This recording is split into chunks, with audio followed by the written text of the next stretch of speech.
the most powerful man in New York, leaned across the white linen and whispered to the waitress he had met exactly once. "Can you pretend to be my daughter's mom?" Not a flirtation. Not a joke. $50,000 for exactly 7 days. Sophie Bennett was 26, working doubles to cover her mother's hospital bills and one final semester of tuition she couldn't afford. She had no reason to say yes, every reason to walk away, but then she thought of the little girl 5 years old, sitting alone at table 7 on her own birthday, crying so quietly that a room full of people never noticed. Sometimes the wrong choice is the only one that feels human. What neither of them knew was how completely 1 week would erase the line between pretending and real. Harlow's Bistro on a Friday night was the kind of place where noise had texture. The clink of crystal low jazz bleeding through the speaker system conversations, wrapped in the particular confidence of people who never checked the right side of a menu. Sophie Bennett had worked this floor for 2 years, and she had learned to move through all of it without being seen refilling glasses before they emptied clearing plates, before anyone had to ask, disappearing into the rhythm of the room like a stagehand behind a performance she was never meant to be part of. She was good at not being seen, which was exactly why she noticed the little girl. Table 7 sat near the window, overlooking the street, a premium spot requested by guests who wanted to be observed from outside while observing from within. Tonight, it held a man in a charcoal suit with a phone pressed to his ear and a child across from him who sat very still, the way children sit when they are trying to be invisible. The man stood mouthed, something apologetic, and stepped toward the entrance. The child watched him go. Sophie set her tray down on the server station and walked over. The girl had blonde hair pulled into a braid that was starting to come loose, and she was wearing a dress with small yellow flowers, the kind of dress that had clearly been chosen for a specific occasion. Her hands were folded on the table. Her eyes were fixed on the window, watching her father's silhouette pace the sidewalk outside. She didn't make a sound, but her chin had that tight, trembling quality that comes just before everything gives way. Sophie crouched beside the chair so they were at the same level. "What's your name?" The girl looked at her. "Chloe." "Chloe." Sophie said it the way you repeat a name when you want someone to feel real. "Is today a special day for you?" Chloe looked back at the window. "It's my birthday." Sophie followed her gaze to the man on the sidewalk, still pacing, still talking, one hand pressed flat against the glass door, as if physically holding the night in place. She looked back at the untouched bread basket, the unlit tea candle in its glass holder, the small face beside her, working very hard to hold itself together. She stood up, smoothed her apron, and walked into the kitchen. What she built in the next 10 minutes was not on any menu. A spare dessert sponge, a swipe of buttercream, a handful of rainbow sprinkles from the pastry station, and one of the line cook's birthday candles that he kept in his locker for what he called morale emergencies. She folded 2 cocktail napkins into the shape of a horse she'd learned from a YouTube tutorial during a slow Tuesday shift and laid them beside the plate like a gift. She carried it out on a tray, set it down in front of Chloe, and said very seriously, "I heard the birthday girl ordered the unicorn cake." Chloe stared at it. Then she laughed, sudden and unguarded, the way children laugh when they've forgotten for a moment that they were supposed to be sad. Sophie lit the candle and sang one low, quiet verse of Happy Birthday, just the 2 of them, while the rest of the restaurant moved around them entirely unaware. That was when the door opened. Daniel Ashford stepped back inside, phone lowered, and stopped. He stood in the entrance of his own reservation and watched a woman he had never spoken to sit across from his daughter, with her chin resting in one hand, helping Chloe press sprinkles into the frosting in the shape of a star. Chloe was still smiling, not the careful, polite smile she offered at school events or board dinners when she was brought along as an accessory to his image of stability. This was something else, something he hadn't seen in a very long time. He didn't move for a long moment. When Sophie finally looked up and noticed him standing there, she rose immediately, straightened her apron, and said, I'm sorry, I should have asked. Don't apologize. His voice came out quieter than he intended. He looked at Chloe, who was now attempting to eat the candle wax because she thought it might be white chocolate. Please don't apologize. Sophie nodded, once picked up her tray, and left them to the rest of the evening. She didn't think about it again. She had 4 other tables. 3 days later, she was setting up the afternoon section when the hostess told her a guest had asked for her by name. Daniel Ashford was sitting at the bar in a different suit navy this time, no tie with 2 coffees already ordered, and a leather portfolio open in front of him that he closed the moment he saw her. He looked like a man who had rehearsed an opening line and then decided against all of them. I wanted to thank you, he said, for what you did for Chloe. It was nothing. Sophie sat down on the stool across from him because standing felt too formal for a conversation he'd clearly arranged to be private. She was alone. It was her birthday. I know. He said it without flinching, which told her he already understood exactly how it had looked. He wrapped both hands around his coffee cup. I need to ask you something, and I want you to know before I say it that I understand if the answer is no. He explained it in the measured, unornamental way of someone accustomed to presenting proposals. The board of Ashford Capital had been applying pressure for months. Quiet concerns about whether a CEO raising a 5-year-old alone missing school events, cycling through nannies, was truly the stable figure they needed at the head of a company managing 9 figures in real estate. The annual leadership retreat at the Hamptons was in 10 days. Every senior partner was bringing their family. He would be arriving alone again. I want to offer you $50,000. He said, to spend 1 week at the Hamptons with Chloe and me, as my partner. Nothing beyond the performance. You'd have your own room. I'd cover everything. $25,000 up front, the remaining $25,000 on the last day. Sophie looked at him for a long moment. She thought about the number. She thought about what $50,000 meant against a tuition bill and her mother's most recent round of treatment costs, and the particular exhaustion of calculating whether she could make the minimum payment on one to afford the other. She thought about Chloe in a yellow flower dress with her hands folded on the table. I have conditions, she said. He nodded.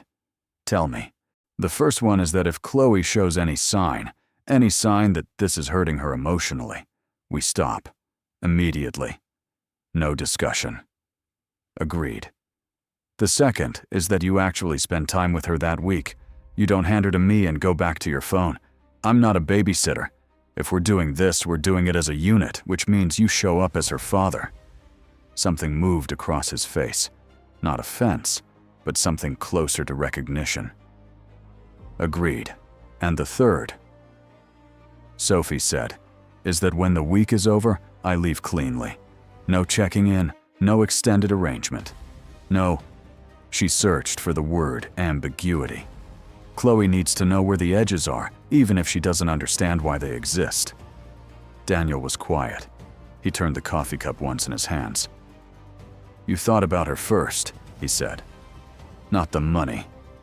I thought about both, Sophie said. I just told you the conditions in the order that matters. He looked at her, the way people look at someone who has surprised them in a way they didn't anticipate needing.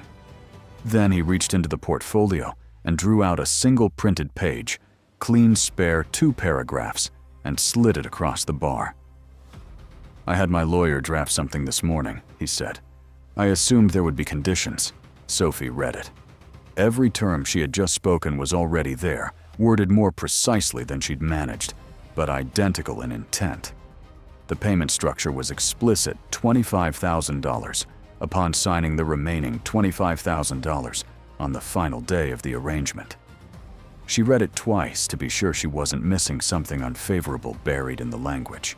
She wasn't. She borrowed a pen from the bartender, signed her name at the bottom, and pushed it back. Daniel signed below hers. He capped the pen, returned it, and tucked the page back into the portfolio without ceremony, the way he would file any other agreement. We leave Friday morning, he said. I'll have my assistant send you the details. I'll need to arrange coverage for my shifts. I'll compensate you for those as well.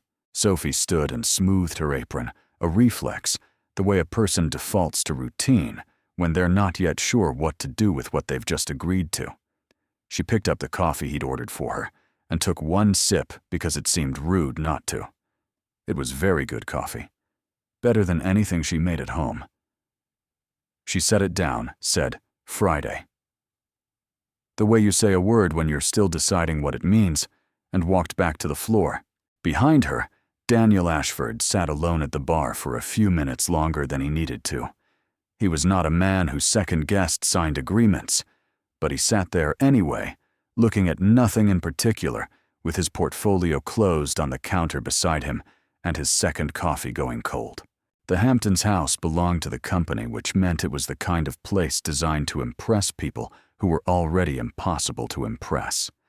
7 bedrooms, a pool that ran flush to the edge of a bluff, and a view of the Atlantic that made the city feel like something you had imagined. Sophie arrived with one suitcase and spent the first hour reminding herself to breathe normally. The other couples were easy to read. They had the comfortable shorthand of people who had been performing their marriages at company events for years. The hand at the small of the back, the finishing of each other's sentences, the particular way they looked at their children as proof of something. Sophie watched all of it from the edge of the welcome dinner and understood that she had not been prepared for this. Then Margaret Calloway walked in. She was in her early 60s, sharp-eyed and unhurried, wearing a silk blouse the color of pewter, and the expression of someone who had seen a great many things and been surprised by very few of them. She had been Daniel's late wife's closest friend before she became his business partner. And there was something in the way she scanned the room, precise, proprietary, that told Sophie immediately she was not a woman who would be satisfied with a surface answer. She found Sophie within the first 10 minutes. "So you're the woman Daniel's been seeing." Margaret said it the way someone states a hypothesis they have not yet decided to believe. Her eyes moved over Sophie with a thoroughness that felt less like rudeness and more like due diligence. "How long?" "A few months," Sophie said, which was the number Daniel had suggested. "Where did you meet?" "Manhattan. A mutual." "He mentioned a restaurant." Sophie held the woman's gaze. "Yes." Margaret looked at her for one beat longer than was comfortable, then turned to watch Chloe across the room, who was attempting to balance a dinner roll on her head for reasons known only to herself. Something in Margaret's expression shifted, not softened exactly, but opened the way a window opens rather than a door. She watched the little girl with the specific tenderness of someone who had held her once when she was too small to remember it. "She's been laughing more this week," Margaret said, and it was not a compliment directed at Sophie. It was an observation directed at the situation, which was a different thing entirely. The days found a rhythm. Chloe woke early and wanted Sophie before she wanted anything else, which meant Sophie was at the breakfast table by 7, cutting fruit into shapes and pretending to be shocked when Chloe ate the star-shaped ones first. They swam in the mornings, made bracelets out of embroidery thread in the afternoons, and in the evenings, Sophie told her stories she invented on the spot about a girl with a horse who could fly and a father who always found his way home. Daniel tried. That was the honest truth of it. He tried in the halting, self-conscious way of a man who had spent 2 years letting the machinery of hired care substitute for his own presence. He showed up for the afternoon swim on the second day, took off his watch, and got into the pool with Chloe while still wearing his dress shirt. Chloe thought it was the funniest thing she had ever seen. He let her think so, but the calls came. They always came. And when they did, Daniel went, and Sophie watched Chloe track her father's exit with eyes that were practiced at absorbing that particular disappointment. The third time it happened, Sophie found him on the terrace between sessions and said simply, "We had a condition." Daniel looked at her. He already knew. He went back inside. On the 4th night, Chloe woke crying. Sophie heard it through the wall, a thin, sharp sound that stopped and then came again, the kind of crying that isn't fully awake. She was already moving before she'd decided to move, crossing the hall in the dark and pushing open the bedroom door. Chloe was tangled in her sheets, face pressed into the pillow, calling out a single word in a voice that was still half submerged in sleep. She was calling for her mother. Sophie sat on the edge of the bed and pulled the child close and held her the way you hold something you are afraid of breaking. She didn't say anything for a long time. Then she began to hum, low and shapeless, at first finding the melody the way you find your way through a room with the lights off. It was a song her own mother had sung in their Brooklyn apartment on the nights she came home from her late shift, still wearing her work shoes, too tired to change before she checked on Sophie. A small, ordinary song that had no name. Sophie knew. Chloe's breathing slowed. Her grip on Sophie's arm loosened by degrees. Sophie sat there until she was sure, and then a little longer. When she finally looked up, Daniel was standing in the doorway. He was still dressed, which meant he hadn't slept yet. He had one hand resting against the doorframe, and he was looking at his daughter with an expression that Sophie had not seen on him before. Something past grief, past guilt. Something that had no clean name because it was made of too many things at once. She moved carefully out of the room, pulling the door behind her. They stood in the hallway without speaking. The sound of the ocean came through the window at the end of the corridor, steady and indifferent. "I don't know that song," Daniel said finally. "My mother used to sing it." "I don't know any songs." He said it without self-pity, which made it worse. "Claire always did the bedtime routine. I told myself I'd learn after—" He stopped. "I didn't learn." Sophie leaned her back against the wall beside him. Down the hall, the ocean kept moving. "Do you want to?" she asked. He looked at her. She pushed off the wall and sang it again quietly, the full verse slower than before. She could feel how strange she looked, standing in a dark hallway at 2 in the morning singing a lullaby to a man in a dress shirt, and she didn't care. He listened with the concentrated attention he brought to everything, and then he tried the first line. He was off key. He tried again. They stayed there until he had it. Not perfectly, but enough. The house was quiet around them.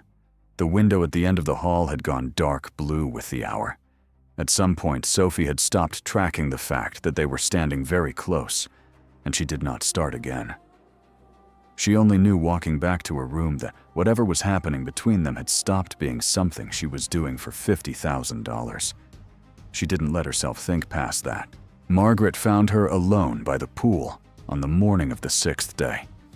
She sat down in the chair beside Sophie with the deliberate casualness of someone who had planned the encounter and was choosing not to pretend otherwise. She accepted the coffee. Sophie offered, looked out at the water for a moment, and then said, "You work at Harlow's Bistro." Sophie set her cup down. "I had dinner there 6 weeks ago," Margaret continued. "I recognized you the second night here.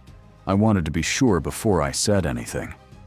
She turned to look at Sophie with an expression that had moved past suspicion into something more complicated, something that looked almost like sorrow. "He introduced you as a financial consultant." "I know." "You're not." "No." Margaret was quiet for a moment. She turned the coffee cup in her hands, and Sophie noticed that her rings were on her right hand, widowed or divorced, or simply a woman who had rearranged what she carried and where. "I watched Daniel not get out of bed for 3 months after Claire died. I brought groceries. I sat with Chloe so he could shower." Her voice was entirely level. "I am not asking you these questions because I want to cause problems. I am asking because that little girl has already lost one person who was supposed to stay." Sophie said nothing because there was nothing to say that wasn't true. "If this is a performance," Margaret said, "she will not understand why it ended. She will only know that it did." She stood, took her coffee, and went back inside. Sophie did not move from that chair for a long time. She heard Daniel's voice through the open terrace door. Later that afternoon, heard Margaret's lower response, heard the conversation reshape itself into something tenser.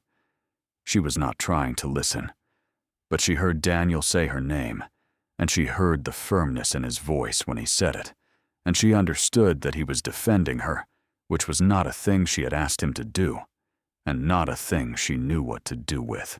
What stopped her was not the part about the company. It was the part about Chloe Margaret's voice saying low and careful, "You are gambling with her heart, Daniel. That is the part I cannot forgive if it goes wrong." Sophie walked back to her room and began quietly to prepare herself for Friday. The last night, she went down to the water because she couldn't sleep. The beach was empty, the tide was low, and the sand was cool and firm underfoot. She had been standing there for several minutes when she heard footsteps behind her and knew without turning who it was. Daniel came to stand beside her. He looked out at the water. He was not a man who approached things sideways, and he did not now. "I don't want this to end on Friday," he said. Sophie kept her eyes on the horizon. "I want you to stay," he said. "Not for the board, not for the arrangement. I'd like you to be part of what comes after this. Daniel, I mean it. I know you do." She turned to look at him because he had always looked at her directly, and she owed him the same. "But what you mean isn't what you think you mean. You've been alone for 2 years. This week felt different. That's real. But that's not the same as what you are calling it." He looked at her steadily. "You don't know that. You don't love me," she said. "You love not being alone. Those are two entirely different things, and you are too intelligent a person to let yourself confuse them." His jaw tightened slightly, and she knew she had landed the thing accurately because he didn't argue it. He looked back at the water. She went upstairs and finished packing her bag. In the morning, she found Chloe already awake in the kitchen, sitting on the counter, eating cereal from the box. She lifted the little girl down and held her for a moment. And Chloe, with the particular gravity of 5-year-olds, who understand more than they should, put both arms around Sophie's neck and held on. "Do you have to go?" Chloe asked. "Yes, baby." Chloe pressed her face into Sophie's shoulder. Sophie could feel her breath slow and careful. Then, in a voice barely above a whisper, Chloe asked, "Are you actually my mom?" Sophie's throat closed. She held the child tighter and did not answer, because there was no answer she could give that would not break something. She stood there in the kitchen of a house that had never been hers, holding a little girl who was not hers, unable to leave and unable to stay, and felt the particular devastation of a thing that is ending before it ever properly began. She set Chloe gently down. She kissed the top of her head. She picked up her bag. She walked to the car without looking back, because she knew that if she did, she wouldn't be able to do it again. New York received her the way it always did, without ceremony, without adjustment, without any acknowledgement that she had been gone. Sophie went back to Harlow's Bistro on Monday. She refilled water glasses and recited the specials, and smiled at the right moments, and none of it felt like it had before, which she told herself was temporary. The money was in her account. Her mother's next round of treatment was scheduled. The tuition balance was cleared. She had done what she had agreed to do, and she had done it cleanly. And that was the end of it. She told herself this every night for a week in the dark of her Brooklyn apartment, listening to the street outside and not sleeping. Daniel did not call. He did not send a message. What he did instead was take Chloe to her pediatrician on the Wednesday after they returned, because she had stopped eating her dinner and would not engage with the other children at drop-off, and had asked him 3 times in 2 days where Sophie was. He sat in the waiting room while the doctor spoke with Chloe in the next room, and then he sat across from the doctor and heard what he had been on some level already hearing in the silence of his own apartment. The doctor was measured and kind. She explained that children who have experienced significant loss, and Chloe had experienced the largest loss a child can, are particularly vulnerable to subsequent losses, even smaller ones. Even departures that are to an adult entirely logical. What Chloe understood was not the arrangement. What she understood was that someone had been there and was now gone, and her nervous system had filed that under a category it already knew too well. Daniel drove home with Chloe asleep in the car seat behind him and sat in the parking garage for a long time after the engine was off. He was not a man inclined toward self-pity, but there was a specific kind of clarity that comes at the end of a long stretch of fooling yourself, and he sat in that clarity for a while without trying to negotiate his way out of it. He had not made a mistake when he found Sophie at Harlow's bistro. He had made a mistake earlier, much earlier, when he had decided that the right way to hold a life together was to manage it, to hire the right people, construct the right image, arrive at the right places with the right presentation. He had managed his grief. He had managed his daughter's grief. He had managed everything except the part where he was simply her father, present and imperfect, and there. He went upstairs. Chloe was still asleep, so he carried her. He took off her shoes and pulled the blanket up and sat on the edge of her bed in the dark. When she stirred a little later and began to make the sounds that meant a bad dream was forming, he did not get up to call the night nanny. He stayed.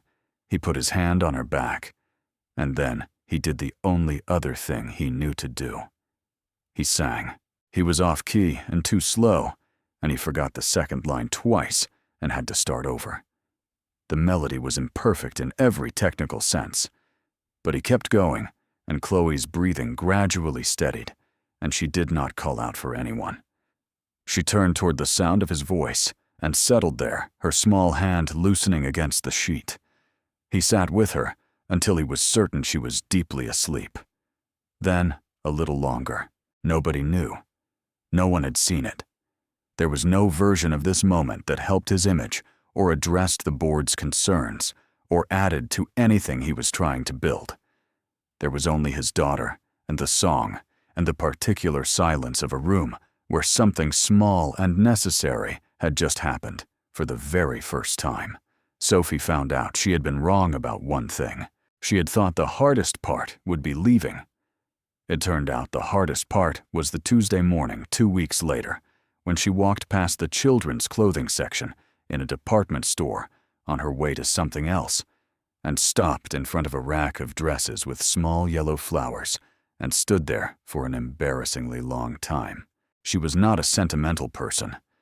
She had grown up in an apartment where sentiment was a luxury, where her mother worked late and came home tired and still checked on Sophie before she slept, and where love was demonstrated through presence and practicality rather than declaration. She knew what real things felt like.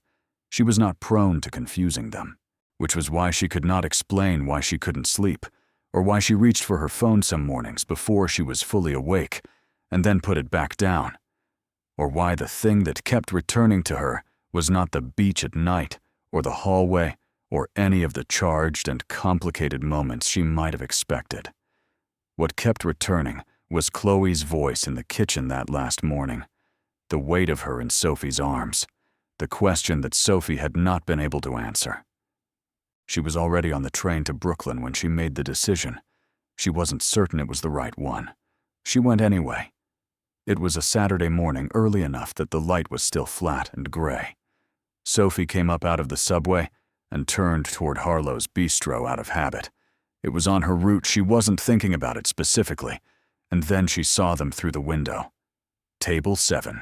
Daniel was sitting across from Chloe with a stack of pancakes between them and a look of deep concentration on his face, a fork held in one hand like a surgical instrument. He was cutting the pancakes into shapes. They were not good shapes. They were lumpy and asymmetric, and Chloe was watching with the delighted critical eye of a child who knows exactly what a heart is supposed to look like and finds the gap between intention and result genuinely funny. She was laughing the real kind, the unguarded kind, and Daniel was laughing too without self-consciousness, without looking at the door or checking his watch. Sophie stood on the sidewalk in her coat with her hands in her pockets and watched through the glass. He was just there. That was the whole of it.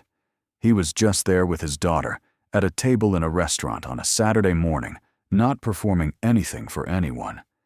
She watched until she felt certain she was seeing something true rather than something she wanted to see. Then she pushed open the door.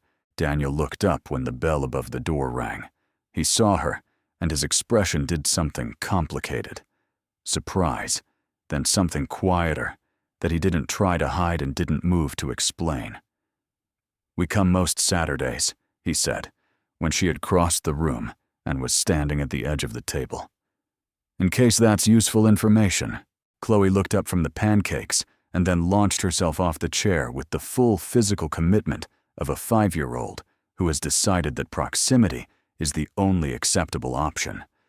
Sophie caught her and held her and did not manage to hold everything else at the same level of composure. They stayed like that for a moment, Chloe's arms around her neck, Sophie's face tipped slightly upward, the way you tilt your face when you are not going to cry in a restaurant. Definitely. Not, absolutely not in a restaurant. She set Chloe down eventually. Chloe immediately climbed back into her chair and offered Sophie a piece of pancake, which was the highest form of affection she had available. Daniel asked if she wanted to sit down. Sophie sat. They didn't talk about any of it right then, because Chloe was there, and the pancakes were there, and Chloe had opinions about which syrup was better that required a full and formal debate. But later, when Chloe had fallen asleep across 2 chairs with her coat as a pillow, a feat that only children and cats can accomplish without planning, Daniel turned to Sophie and said what he had not said on the beach. "I'm not going to tell you that you were wrong," he said. "On the beach, you weren't wrong. I was asking you for something I hadn't earned and calling it what I wanted it to be." He looked at Chloe. "I've been doing that with a lot of things." Sophie waited. "I saw a doctor with Chloe. She's doing better." He said it plainly without using it as leverage. "I've been home for bedtime every night this week. I know that doesn't sound like much." "It sounds like something," Sophie said. "It's a start." He turned back to her, and there was nothing managed about his expression. No performance, no careful calibration. "I'm not asking you to come back into an arrangement. I'm asking you if we can start something that doesn't have a contract attached to it. Something that moves at whatever pace makes sense. Something where you get to decide every step of the way whether you stay." Sophie looked at the table.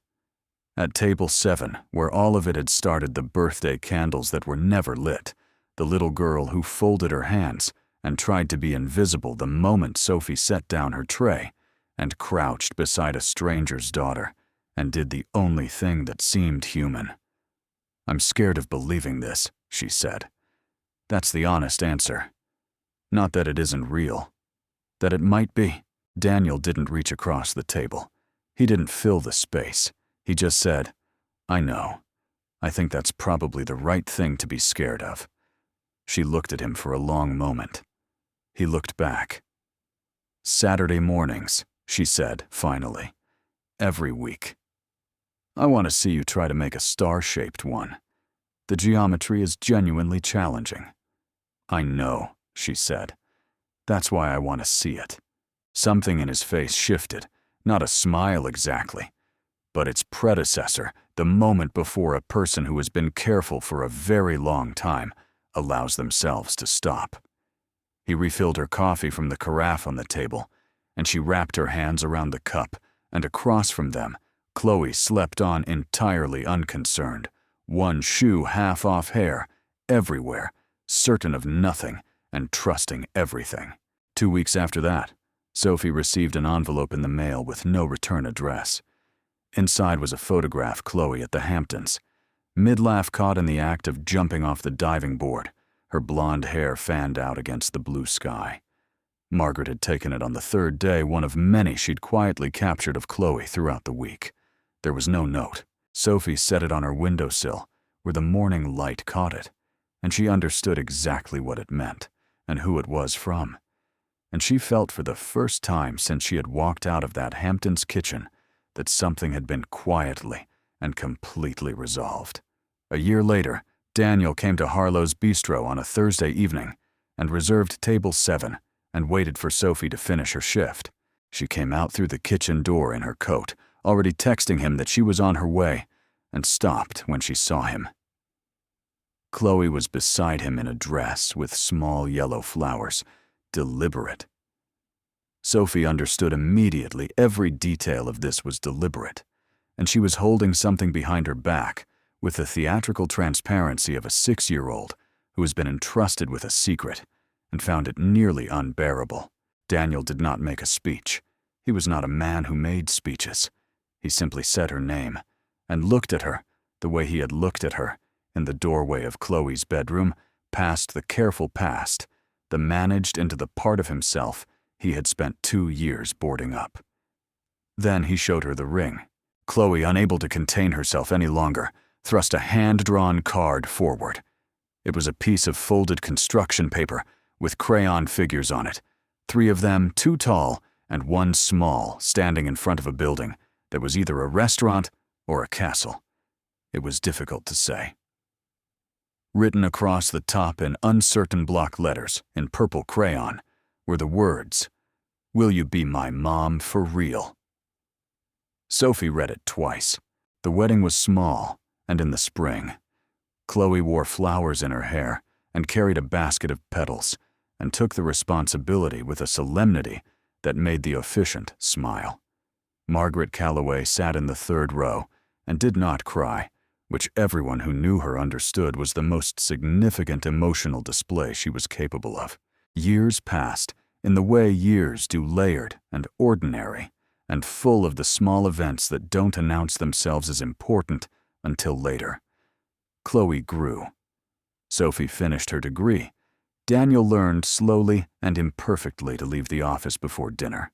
One evening when Chloe was older and doing homework at the kitchen table, with the distracted energy of a teenager who has better places to be, she looked up from her notebook and said with the directness of someone who has been thinking about something for a long time, "Dad, did you actually pay Sophie to pretend to be my mom?"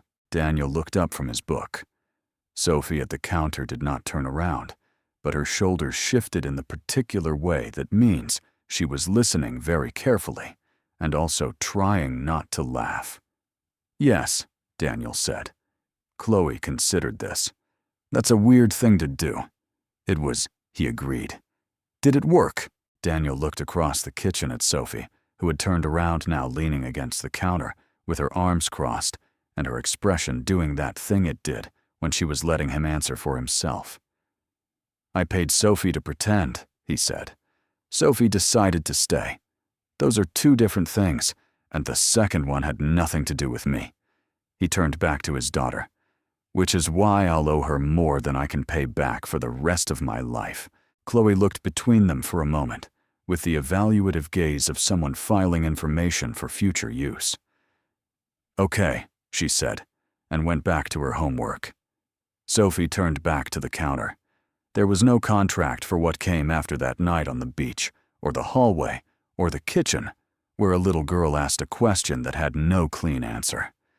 There was only what 2 people chose morning after morning to build in the ordinary light of a life that belonged entirely to them.